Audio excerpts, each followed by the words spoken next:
Hey neighbor, welcome back to ARTV. My name is John and I love Fiona Apple. This is the most excited I've probably been for an album review in quite some time, mostly due to the fact that this is the first time that I've actually been a fan during a new release.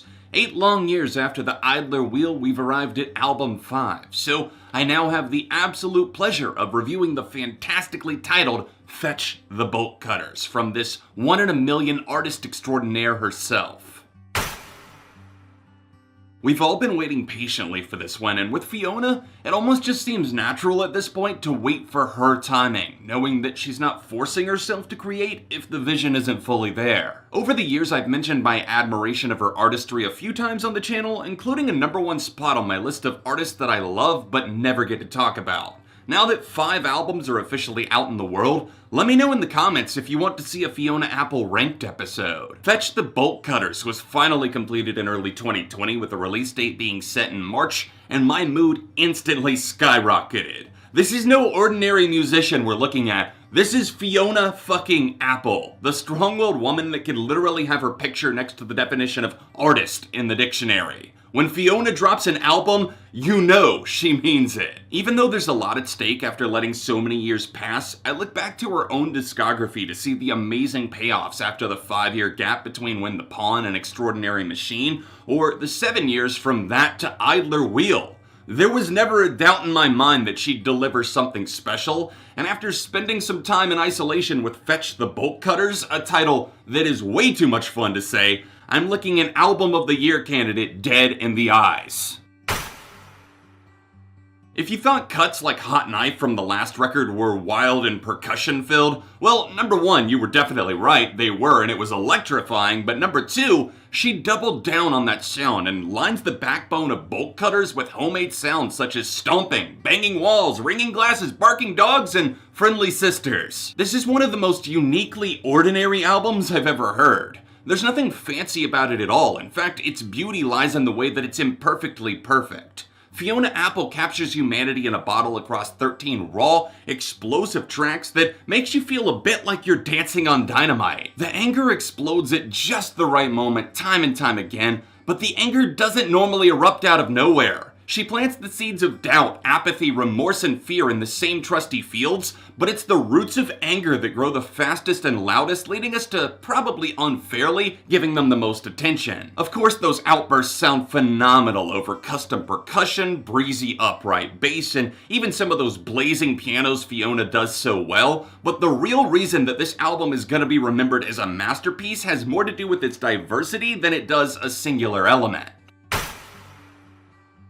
Rarely does someone hit the nail so squarely on the head when fumigating their own personal matters alongside the likes of politics and the Me Too movement. Here, Fiona feels more bold, more confident, more unafraid than ever to directly speak on matters that were notoriously taboo in the past. Any fan of hers is likely already hyper-aware that she's never been one to follow the rules, so I find that Bolt Cutters strikes like a bridge between her own tragic past and the uncertain future that we're all facing. I think at first listen I was slightly let down by the lack of piano bravado on the back half of the album. Maybe I was searching for a bit more of the spunk and wit to be backed with something that I traditionally associate with her, but the more time that I spend in her world, the more it feels like watching a chess player strategically make their moves until boom! Checkmate. I swear to God, I didn't even think about the When the Pawn album title when I jotted that note down, but my God, at this point, the puns and parallels are just unintentionally spilling out of my brain.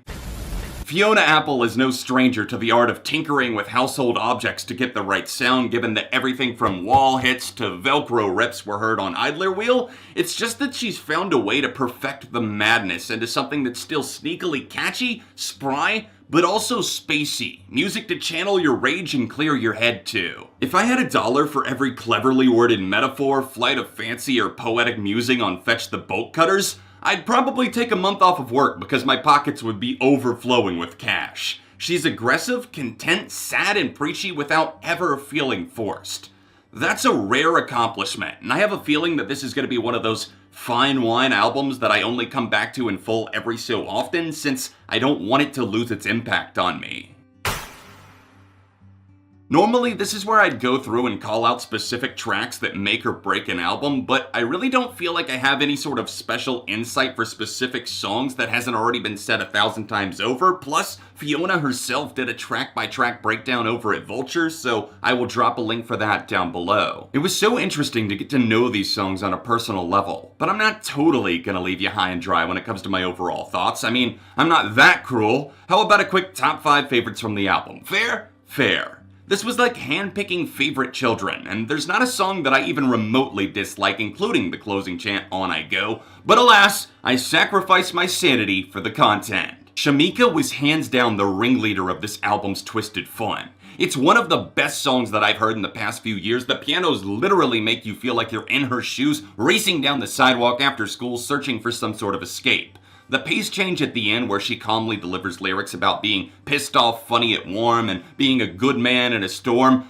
that is the ultimate display of her sheer brilliance. I can't even describe how ascendant I feel when listening. The rest are in no particular order, but Heavy Balloon is up next. This might be one of the most accurate depictions of what depression feels like that I've ever heard in a song. The second and third verse in particular are so perfectly penned, and the overall idea of sadness weighing us down like some invisible heavy balloon, taking us down to the depths of rock bottom, was so well executed. It reminded me a bit of Florence and the Machine vocally too, which I don't see as a bad thing at all. Newspaper is fucking mind-blowing. The percussion is next level, and the way Fiona intertwines with her sister Maud's backing vocals and harmonies sounds oddly angelic for this dark moment. Beyond that, her exploration of her relationships with other women, one in particular here, is gripping to say the least, especially when it's clear that her and this unnamed stranger have one terrible man in common. That's tackled on an even deeper level on the jaw-dropping For Her, another top-tier cut that's one of the cornerstones for bolt cutters.